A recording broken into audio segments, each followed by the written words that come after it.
Good morning! Ayan, ganito lang ako makipagkaisa sa ating peace rally dyan sa Pilipinas.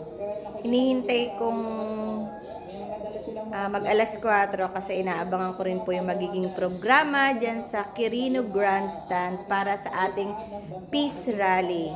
Ayan po, eto pong peace rally na yan, wala tayong ibang mithiin kundi ang magkaroon po ng kapayapaan sa ating bansang Pilipinas para naman hindi na tayo natatakot umuwi kapag tayo po ay magbabakasyon dyan. Ayan, from Doha, Qatar, binabati ko po lahat ng Iglesia ni Cristo at sa lahat po ng nakikipagkaisa sa peace rally dyan sa Pilipinas. Mabuhay po kayo at mag-ingat kayong lahat. Hi guys! Ayan mga kapatid, ayan, nandito po ako ngayon sa Doha, Qatar, pero patuloy na nakikipagkaisa po sa ating pamamahala para sa ating ginagawang Rally for Peace. Ayan. Diyan sa Quirino Grandstand. Actually, kagabi pa po ako nakaantabay sa ating mga nagla-live, kapatid man or hindi. Ayan, so dito ako nakatutok ngayon sa Net 25 kasi mas talagang walang kinikilingan ba? Syempre, yan natin Kasi pag nanood ka sa ibang mainstream media, minsan sobrang hindi naman talaga maiwasan, nandun na yun Iba yung ibinabalita nila, katulad ng bilang na lang po ng mga tao ngayon sa Quirino Grandstand, ang sabi nila wala pang 1 milyon.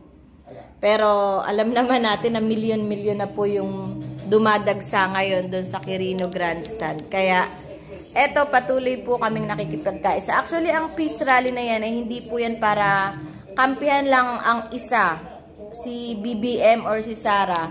Ito po ay pagkakaisa ng ating bansa para magtulungan silang dalawa, hindi para mag-away. At sana sa ginagawang rally ng ating mga kababayan at ng ating mga kapatid ay mamulat na po ang kanilang isipan at hindi ang kanilang pansariling mga interes. Ayan, iwasan na natin yung magbangayan, iwasan na po natin yung parinigan at mag-away.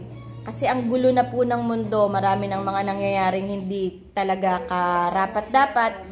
Ayan, nandyan yung mga wildfire, nandyan yung mga bumabagsak na mga eroplano. O diba, anong connect? Pero alam naman natin na may mga connect yan. Kaya mas maganda na yung may kapayapaan ng ating bansa.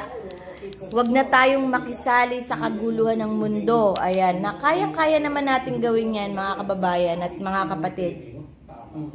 So, kaya dun sa mga bumabatikos pa na kesyo ganito, ganyan, kung ayaw nyo pong makipagkaisa, wala namang problema. Pero alam kong makikinabang po tayong lahat, makikinabang po lahat ng mamamayang Pilipino sa ginagawang rally ng Iglesia ni Cristo dyan sa Pilipinas. At ayan po mga kapatid, mag-ingat po kayo dyan.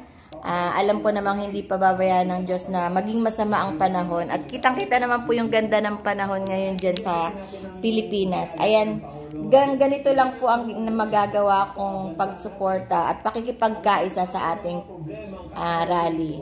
Ayan po, hinihintay kong mag alas 4 dyan sa Pilipinas kasi inaabangan ko rin po kung ano ba yung talagang pinaka-programa na gagawin dyan. At ang daming tao, sobrang kinikilabutan ako pag alam mo yung nag-scroll ako sa Facebook, sa YouTube. Sobrang nakakakilabot, diba? Kasi parang alam natin na parang iisa lang yung gumawa. Kinakasangkapan lang po yung pamamahala natin para sumunod tayo sa ganyang pakikipagkaisa natin.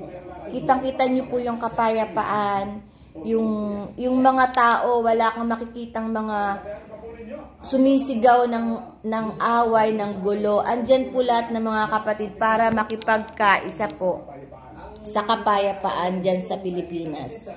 At ayan, maraming salamat po sa lahat ng mga nakikipagkaisa.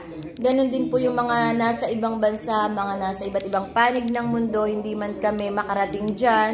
Pero ang aming pakikipagkaisa sa puso at isip, ang aming panalangin na sana matapos na ang kaguluhan dyan at sana magkaisa na po tayong lahat para sa bagong taon, bagong buhay ng ating bansang Pilipinas. Ayan, maraming salamat guys. Abangan natin mamaya yung programa dyan sa Quirino Grandstand.